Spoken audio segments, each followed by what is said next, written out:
Alright, this is a 52-inch Sears Hugger. I don't know what they're actually called, but what I've been told is it was sold at Sears.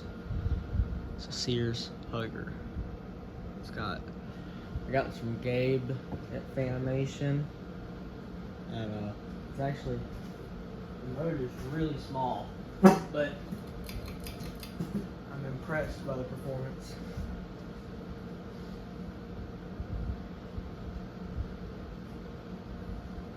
A few more fans I gotta test after this, but this is just one. Came home from Fanimation with 64 fans, or 62, something like that, I forgot. And let's see. Almost the entire back row is fans that came from Fanimation.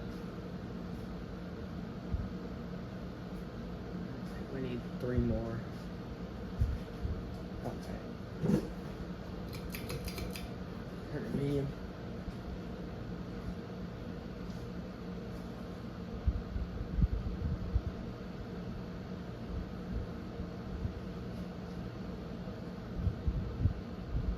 Alright, let's go high.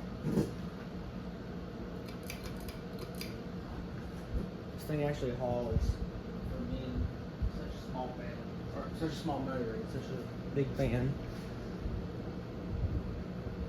But yeah.